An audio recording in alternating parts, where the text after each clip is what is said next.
you doing this next year? Where is it going to be? And we still don't know the answer to that. So it's your feedback on what you want. Did you find this valuable? What would you like to see change? We're going to be very kind of open-minded with, this is going to be kind of a fluid movement. We'll see what happens in the next 6 months to see, where we go with this, taking it beyond the event. So please do fill out your surveys and give us as much feedback, or email us and give us that feedback. We really appreciate it. So we'll get on to, I'm very excited about our evening keynote.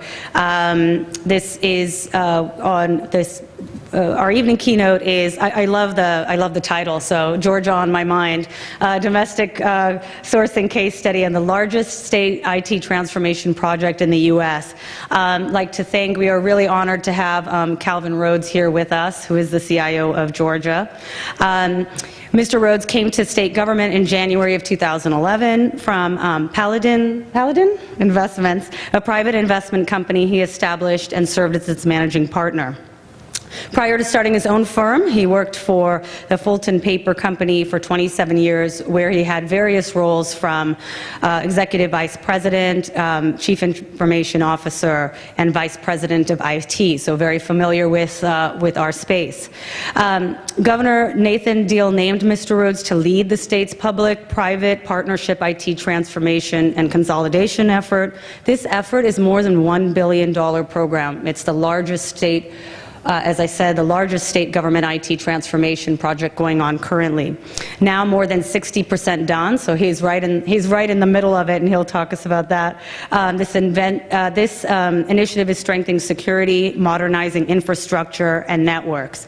What we're really excited to hear from him is, as running such a large project at the state level, obviously had to look very closely at domestic sourcing and how could he maximize that. And that's why we were very, very interested in him speaking to talk about how you can do these kind of large projects here in the U.S. So with that, I'd like to welcome Calvin. Thank you. Thank you. Well, I know that I'm the only thing that's standing between you and drinks, so we'll try to move through this. But I appreciate the opportunity to be here to speak with you today, and I've had the opportunity to sit in on many of the sessions, so I think it's been some just great information that was shared. As you said, I'm the state CIO for the state of Georgia. I was telling someone earlier, I always like to tell my audiences this, because next year you may not see me. We tend to last about 18 or 19 months. So we try to get something started, try to leverage what our predecessor did and keep things moving. So I'm the second CIO that's been involved in the transformation efforts. Again, started I think on January 11th, 2011 with the new governor. He's in his first term, and of course the election is right around the corner. But we think we're in pretty good shape for a second term. There's a 2-term limit here in the state of Georgia. So with that, see if I can technically operate this. We want to talk about some certainties in life, and I think we know that there's 2 of those that we will have to deal with. A famous quote from Benjamin Franklin. And so, but I decided I would change that a little bit and say we can actually add change to the certainty in the days that we live in. I think that's been true all through history, but certainly in the area that we play in. And I think the speed of change is going to be something that's certainly not going to change, in the way that many of us organizations, the way we conduct business has had to change to adapt to this world that we find ourselves living in. So what I thought I would do with my presentation is spend just maybe 5 minutes to give you, after a long day of sessions, a few things to think about, at least that I thought some of these facts were interesting, so hopefully you will as well. So this part is, did you know? And the answer is, in most cases, you probably did. So one of the first things I wanted to talk about is, cyber threats, security, very important to us in state government. We're the holders of a lot of information that's very personal, and folks trust us to protect that information. So in the world that I live in, probably the thing that gets me on the front page quicker than anything else would be a security breach. So I wanted to share some of the numbers that we deal with. 30 million events are going on, and I think this is probably was when I first started 30-something months ago. that these were monthly and daily averages. So a tremendous amount of focus that we've shifted in spending energy and trying to protect the environments that we have to protect. Some are legacy environments that make it even more difficult to protect. The other, did you know, our workforce is changing very quickly. And again, I'm sure you're all aware of that, but you know, the learner today, the person in college today, Department of Labor expects that they'll have 10 to 14 jobs by the age of 38. So, very interesting fact. And I'm throwing these at you because I think we have to think out of the box. How are we going to achieve our business objectives that are very important to us if we just try to keep doing it the same way when the world around us is changing significantly? 1 out of 4 workers have been with their organizations for less than 1 year. 1 out of 2 for less than 5 years. So a very fluid workforce. The other area, again, there are some certainties of change. Students who are in the university system today, you know, they're studying, trying to learn about technologies that do not exist, to try to solve problems that we're not even sure about the issues. So today's a good day for this event with the new iPhone that's coming out. So I'm sure several of you have seen some of the information on it. But the thing that struck me is the senior today, when he was a freshman, the iPad had not, I guess the year that they started being a freshman, the iPad was invented. But we think about how much a part of our lives, even a device like that is today, and how quickly things are changing. I wanted to grab something more recent, just to show you some of the technologies as we think about this. But again, with the new iPhone that's out today, you know, first iPhone that's 64-bit smart device. And I think just a change that will allow us to bring to the business, because I always think it's important that we're solving business problems, not just pushing new technology out. I'm sure we'll look at this in just a few years and look at how primitive the Google car is, but I mean, just these type things, this is an amazing piece of technology that as I was looking around at a few things maybe to talk about, this graphene, just some of the things it will bring, I think, to the technology world from if you can replace the silicon in chips and it can use this new technology. This is a soldier's arm where he's got a satellite connection, he's getting real-time information where they can change their battle plan or whatever the mission plan is instantaneously. So again, what's in front of us, I think we cannot even imagine some of the new technologies that we will be asked to implement and support and maintain. And again, I'll bounce through these because I know time is slow, but the explosion of information, we're approaching 2 trillion searches on Google per year now, and that's just one of the many search engines.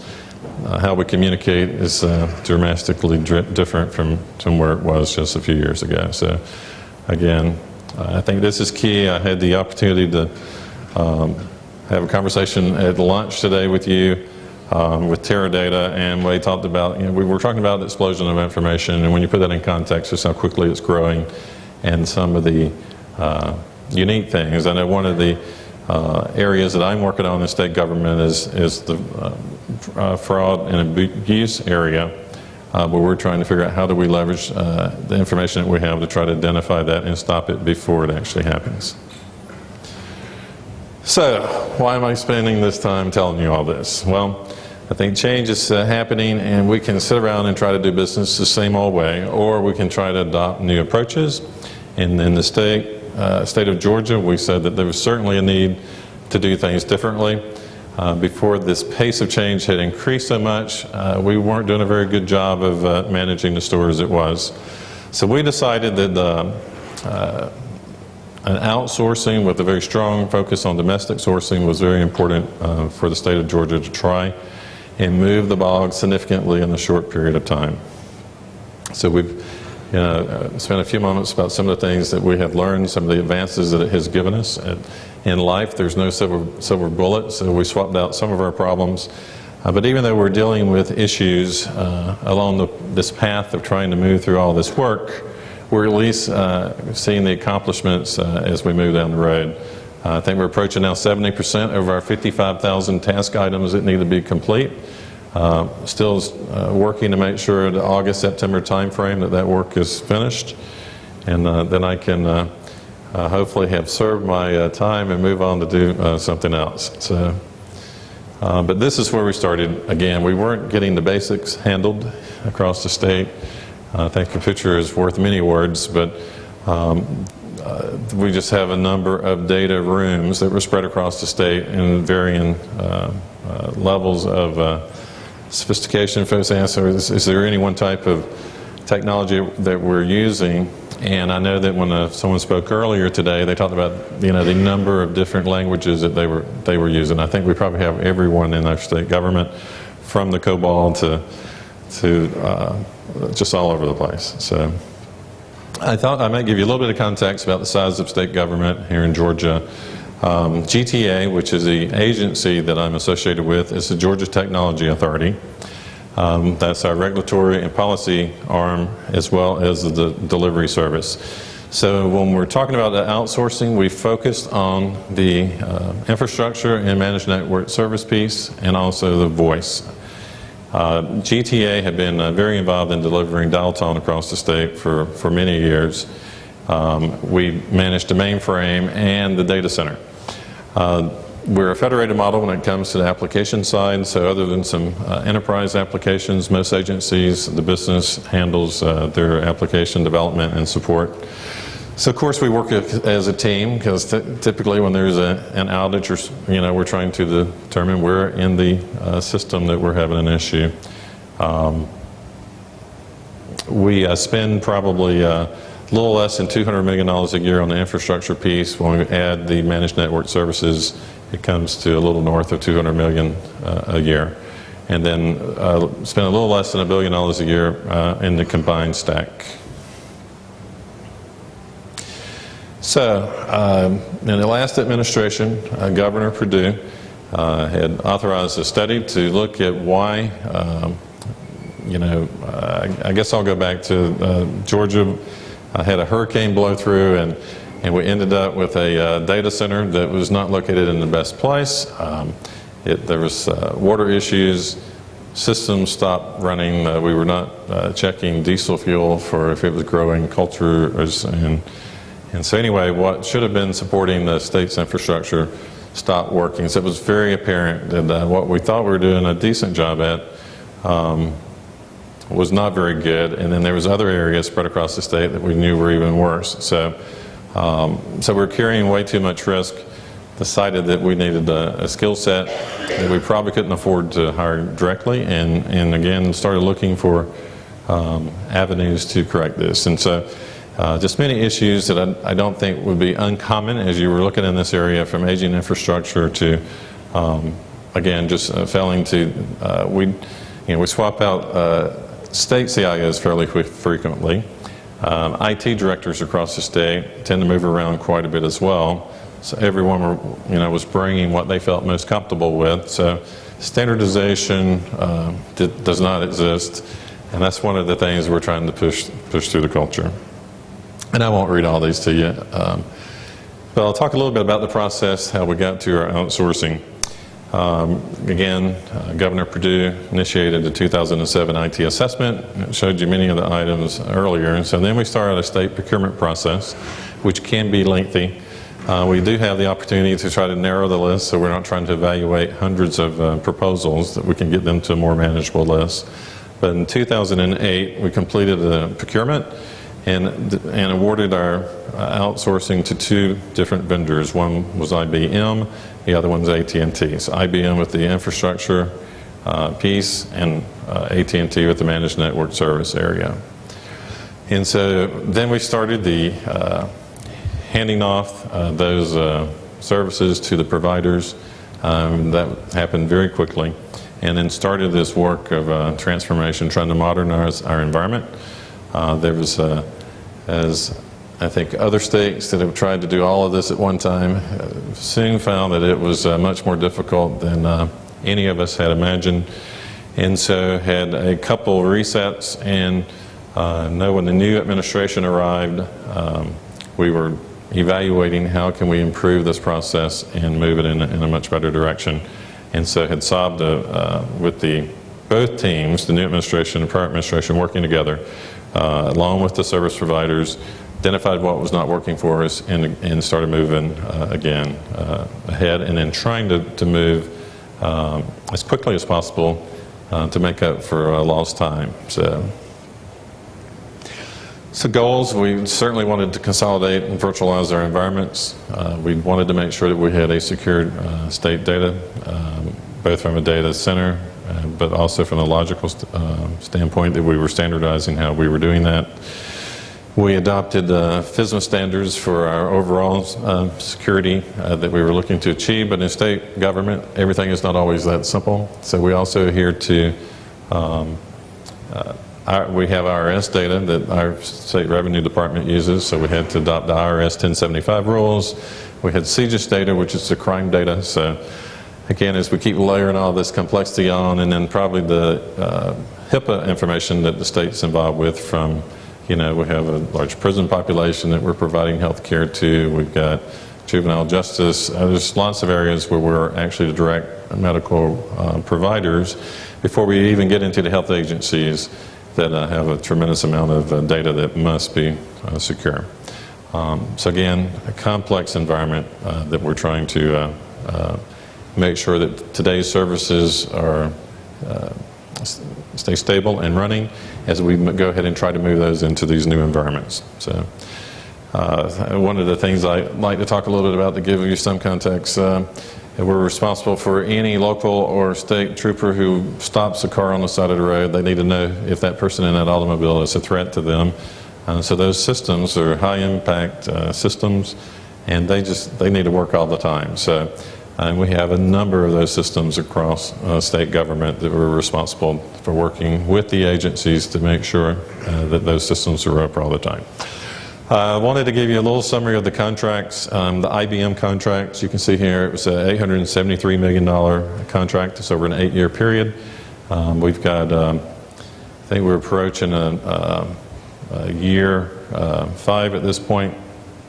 And actually, maybe more exact on that date, because the AT&T one is we're within we're with under 18 months now. That contract expiring. This one was 2 years longer. Assuming, of course, then we have the 2-year options on both agreements. So the managed network area is $346 million.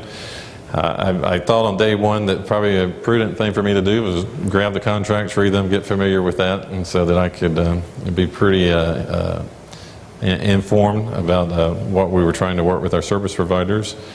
And of course, as the 4th volume of contracts were delivered to my office, I decided, okay, maybe it's going to take longer than a day or a couple hours to do this. So I think each contract with its exhibits is about 5,000 pages each.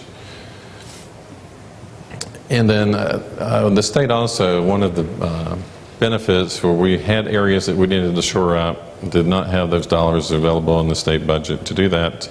There was upfront investments that our service providers signed up to do, and then that was amortized out over the life of the contracts.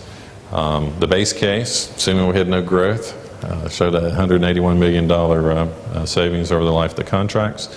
I will tell you that as looking back to the team that was here on what my timer's telling me my time's up.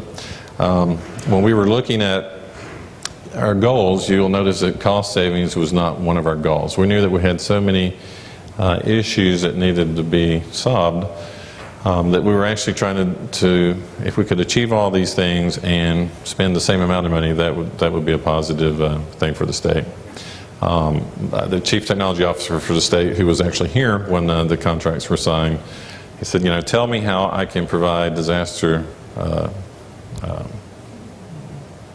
I'm drawing the blank, disaster recovery for cheaper when most state agencies were not doing it. So there's no way when you're not doing the things that you need to do that you can bring any type of system in and do it for less dollars.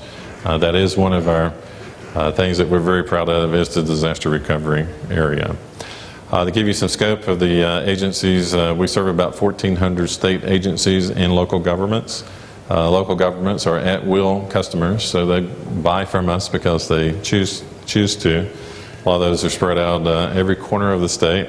which makes our call center very busy as we're trying to, and when I say our call center is outsourced. That is part of the IBM responsibilities.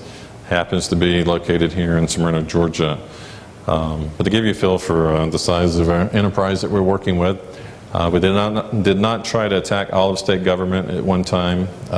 Someone asked me earlier, like higher education, they have their own state CIO or their own CIO, and so they're doing some of the same things that we are. We work together on different initiatives, but they're separate units. So we tried to focus on the largest agencies in state government, and so that's where our focus has been for the last several years. This is just give you a view. I showed you the photograph earlier. The photograph that's on your top left is our new data center. We're in a Tier 4 center. We did not pay for certification, but we meet all the requirements of a Tier 4 center, and are very proud of that work. That's where our transformation work is the final destination. We have some legacy systems that were just moved into this facility, so as we're virtualizing and consolidating, some of that work is just strictly moving across the floor, but most of our servers and all are still spread across data rooms and agencies, and like I say, a good portion of that work is complete. We're at a point in our schedule where the server consolidation piece is the primary focus of the work that's going on today. So still a lot of work being done by a lot of different people. When we were talking a little bit about some of the things to discuss today. Outsourcing, what does it mean? What doesn't it mean for us? For us, it did not mean offshoring.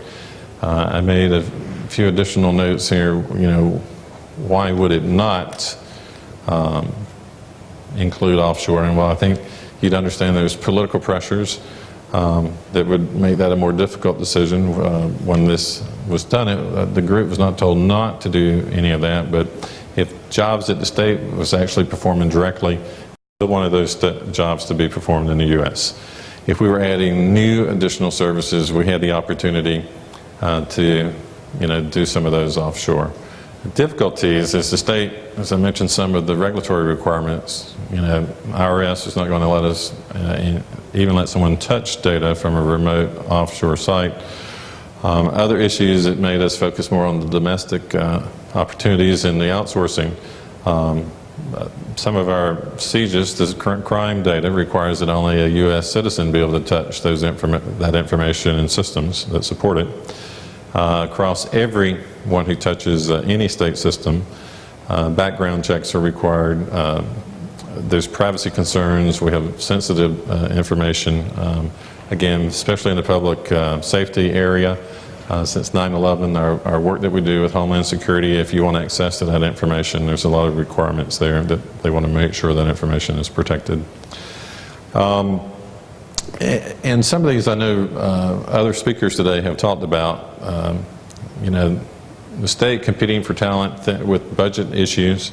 The state's budget's about a $34 billion budget, which is the same size the budget was back in 2007. So with the recession, we've looked for many areas to try to find efficiencies in state government, which I think is a good thing. But some of the things that have changed, there used to be a pretty good pension plan that would take somebody you could train up over the years, and the pension would keep them with state government, even though maybe they could easily go out and find a job making more money. But the pension would keep them working for the state, because trying to get to these milestones. With the budget issues, like me starting 30-something months ago, I have opportunity to put money into a 401k-like product, but there's no pension program that will keep the younger workers here. And that's why some of the information we looked at earlier about how frequently some of those folks are going to move around, we needed something that would help fill those gaps. So that was definitely a concern. We do have some what we call low-impact systems that we can use some offshore assistance. One of those is the new state portal was having some support work done with the team, and our group we were working with was hitting every deliverable, things were looking great, and all of a sudden, there's a week that goes by, they missed every deliverable. Second week, a second week of deliverables missed. Third week, trying to find out information. Something has certainly changed, and so we weren't getting a lot of information. Finally, the company was telling us, well, the team that's doing this work for you is located in our Egypt office, and we haven't even heard from any of them with all the unrest there. So I think that helped nail down to us, even where you think the political stability is really not a high risk. When we signed that particular deal, all of a sudden it was an issue. Now, fortunately, again, we had only been using that with some low-impact systems. So if that work that was not getting accomplished maybe made us miss a few dates, but wasn't impacting. There was no life or limb or financial impact to the state. And then communications, the ability, as folks have talked earlier, to be able to talk to folks near your same time zone and just be able to work through issues has been extremely valuable for us. And so that's what I think I just covered. All right, I mentioned disaster recovery as a pretty big item for the state. Annually, our contracts required it for our T0 and T1 systems that we actually conduct tests. In the past, the few agencies that had plans, they were tabletop type demonstrations. It's just an entirely different world that we exist in today from that standpoint. So getting new tools and all rolled out, a lot of pluses on the benefit side. And again, I won't speak to all of these. Agencies had their own help desks, 21 help desks that were consolidated into one, which again, I said, was located here in Smyrna, Georgia. So that's again a great savings, as well as we provide a more consistent service. I think you can't get into this discussion without talking about the challenges. So things are certainly bumps in the road. I think one of the biggest things that I probably underestimated coming in was the cultural shift required of the state, where we were, I go to an IT director in a state agency, they were in charge, they could make their decisions, they could change priorities at the drop of a hat. And that's truly been the most difficult thing that we've had to deal with, is that, if I met our GBI, where they have to adhere to this crime data, federal crime CJIS requirements, their interest in security was much different than our Department of Natural Resources. That, other than some, in a few rare cases, most of that information, if there ever had been a breach, was not going to harm anything other than the fact, the political consequences of that.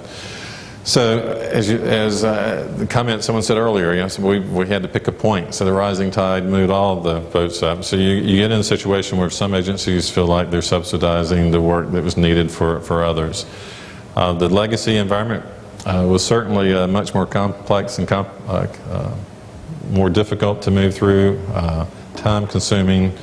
Where we thought we had some documentation, there was very little documentation for these systems. And I will tell you, our fight, it was truly a battle with firewalls, and we had probably, I think the number I saw was 200 times the number of firewalls that we even needed.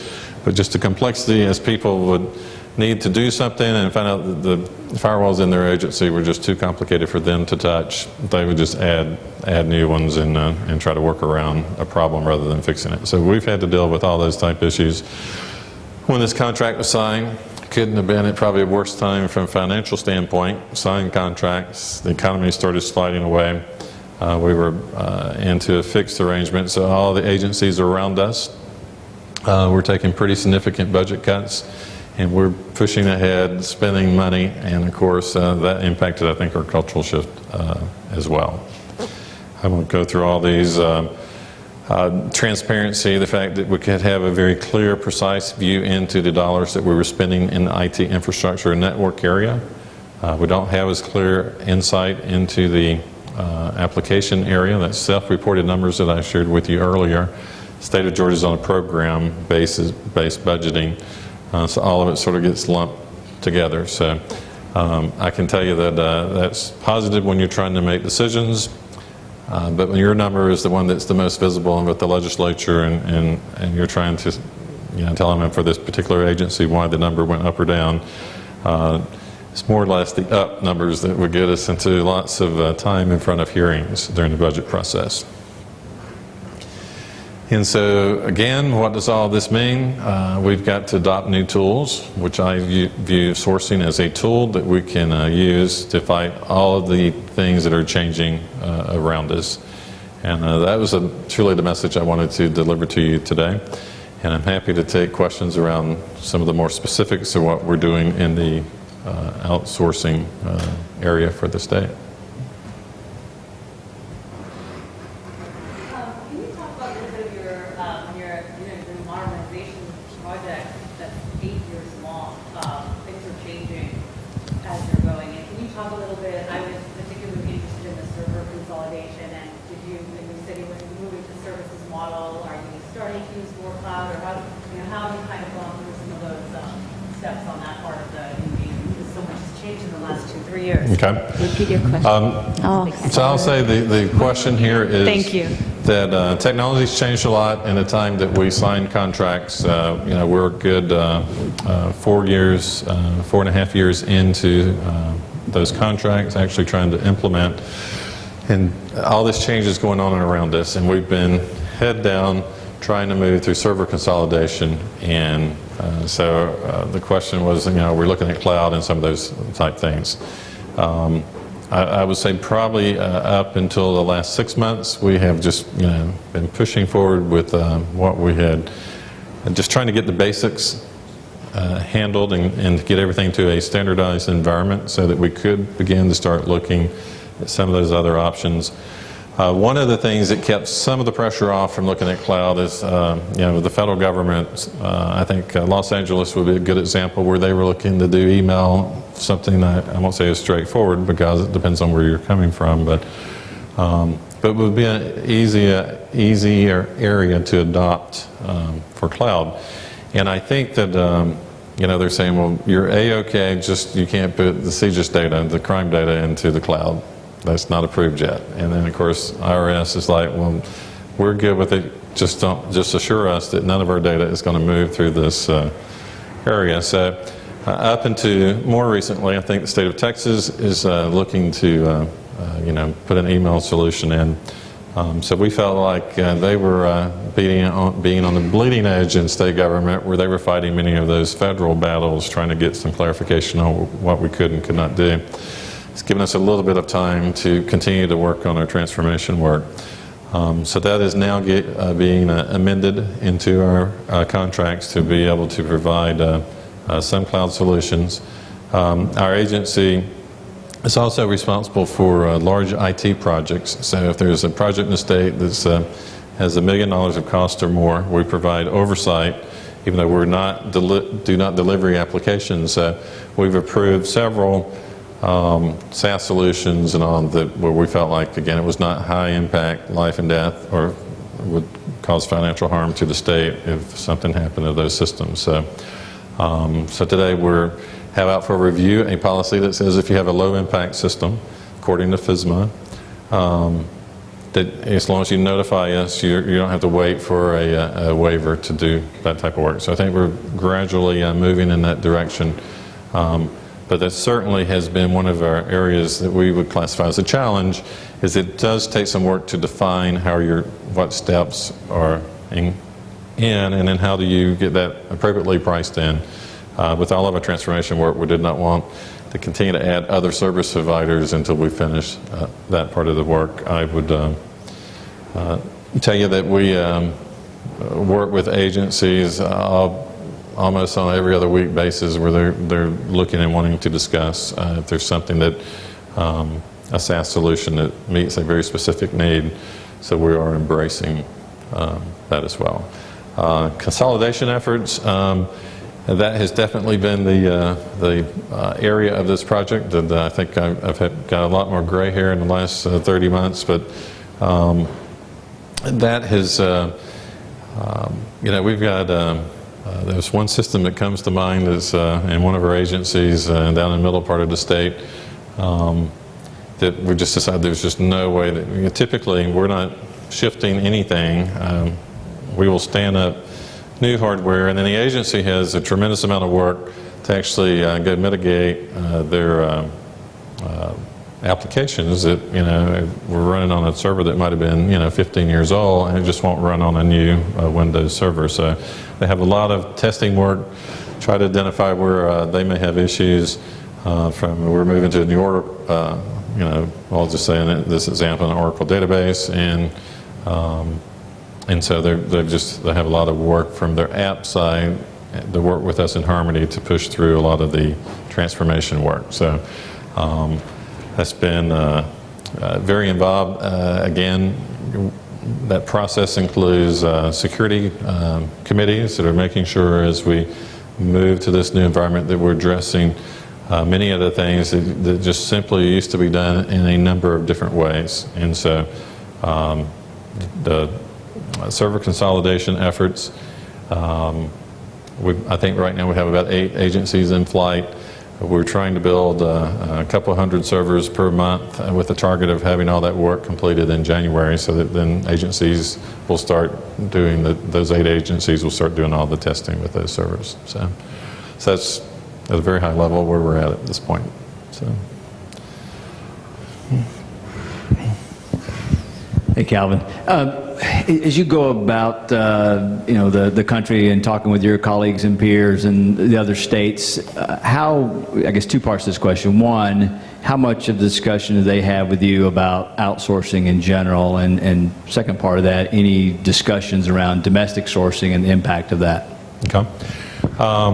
The National Association of State CIOs is a group that I'm very involved in. I know most of the other CIOs across the country, and many of them are looking at the opportunities that they can leverage sourcing for. It's one thing I didn't talk much about in the budgeting process. State governments are very used to this capital expenditure model, very lean budget times. Nobody's spending money in those with those models to do anything that they just did not have to do. We've shifted to an operational model, so I'm paying for a service. So I have an RU for a low, medium, and high complexity server. So and so that I know that across 60 months that server will be refreshed. So the outsourcing partners are there to make sure that they deliver a server that is running within all the SLAs, with the uptimes and all that area. So I think that's what's attracting a lot of those individuals who are in states where they're still in the CapEx model. They've had 5 years of just sitting here watching things get worse, and with no clear sight of a budget that's going to turn around with the economy. They all realize that they will not be the #1 priority probably on their governor's list, that we're going to go spend money on IT. They've got other things that are stacking up on that list that have a more political need, or maybe not need, but the force behind it to fight for those dollars. And then, what was the other part of your question? So, I think that it's so, this area is so new to so many folks that those teams, there's about 4 states who are ventured out into these waters, and so we get a lot of questions around what's working for us, where are the challenges. At the end of the day, if you would have done some things differently, what would they have been? And so I would say that probably the net domestic piece on the infrastructure side is not something that they have voiced much about. Now, on the other side, when I just look at the state of Georgia government, even though we're in the application is a federated model, many of our agencies, with all the cutbacks, are leveraging a lot of domestic resources now to deliver projects that they used to do in-house. So I think you would see probably lots of opportunity in that area. I think about here in Georgia, we had, with the Affordable Care Act, some huge projects. We're trying to update a lot of systems. I know Georgia had the federal dollars there was like $110, $120 million effort to try to upgrade all those efforts. That procurement didn't make it across the finish line, so we moved a lot of that work in-house to where they are looking for outside support because they did not have time to do another procurement for the entire project. So There's an October date that's approaching. I think we're in good shape to hit. There's another December date with some more requirements. It looks like we'll hit that one. But then we'd have to shift back to doing the whole modernization effort that on the application side that the federal government wants states to do, to have one eligibility system for Medicaid. So that procurement will go back out. I know that it will have a very heavy domestic outsourcing part of that to complete all that work that needs to get done in about a 2-year length of time. So, because the other states that got their procurement, they had 3.5 years to get that work done. So we'll have a much narrow sphere of time to make that work for us. I think that probably hits the high points with that one. So, anyone else? I know that drinks are calling all of us. So, all right. Well, thank you very much. I want to